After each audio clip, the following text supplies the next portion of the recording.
Bonjour, donc dans cette vidéo, je vais vous présenter la base de données. Alors, la base de données, en fait, ça reste une très belle invention de Moodle.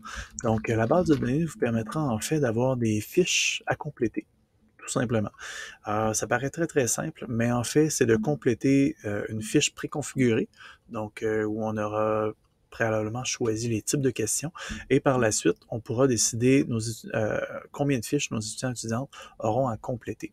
Ça aussi, ça paraît très très simple comme ça, mais mieux vaut préparer la fiche sur un bout de papier ou sur Word. Juste question de bien se faire une bonne idée de, OK, dans quel ordre je veux poser mes questions, quelles sont les questions, quel est le type de questions que est-ce que je veux ici que ce soit une question ouverte, à réponse courte, à réponse textuelle? Est-ce que je veux que ce soit des boutons radio à cocher multiples, à cocher unique, une bande déroulante, etc. Bref. Donc, voilà. Alors, on vient l'intituler, on peut venir le décrire. Ensuite de ça, on vient choisir tout simplement, bon, les fiches. Est-ce que je souhaite que l'approbation soit requise? Donc, est-ce que je dois absolument approuver les fiches avant qu'elles soient visibles par les autres? Excusez-moi. Donc, est-ce que je souhaite également autoriser les commentaires des étudiants et étudiantes par rapport aux autres fiches? Est-ce que je souhaite est-ce que je souhaite que les fiches soient requises avant la consultation? Donc, si oui, ben combien de fiches requises? Les profs vont dire, oui, mais comment est-ce que je pourrais recevoir des fiches, mais que ne puissent jamais être consultées par les pairs? Ben là, dans ce cas-là, je pourrais vous dire, ben voilà, mettez 19, mettons. Puis le nombre de fiches requises, ce serait 10. Mettons qu'on souhaite en recevoir 10, parfait. Ben, vous m'en mettrez 10 fiches, mais elles ne seront pas visibles tant ce longtemps qu'on n'atteindra pas le 19. Donc, ça devrait fonctionner. Pas ça devrait, ça va fonctionner, au sens où, ben voilà, ça réglera tout simplement le problème.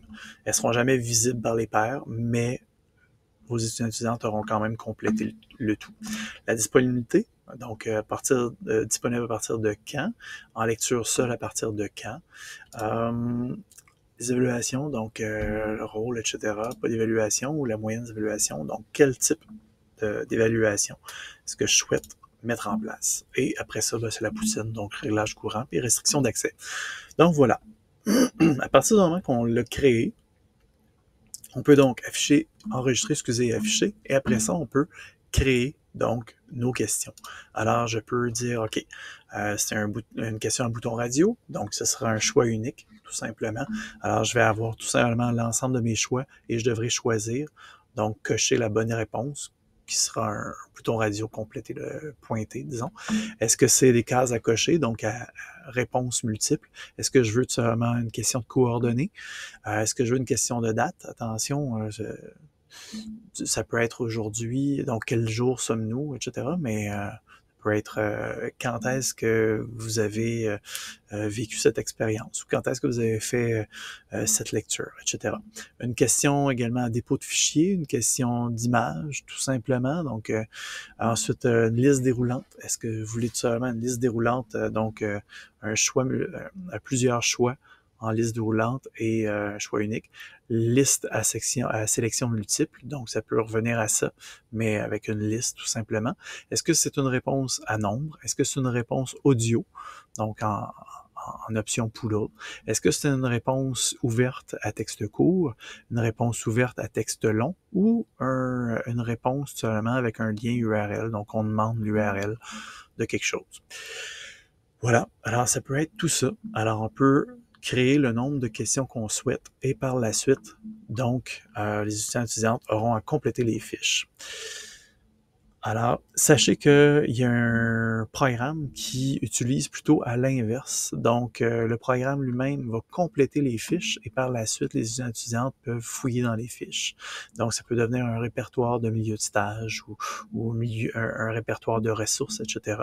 Donc, ça peut devenir super intéressant parce que les étudiants et étudiantes peuvent ensuite utiliser l'outil de recherche et chercher par filtre. Donc, selon les options de boutons de radio, on pourrait choisir une des options dans les boutons de radio et dire, bon, OK, moi, juste les fiches pour lesquelles il y a telle option de cocher. etc.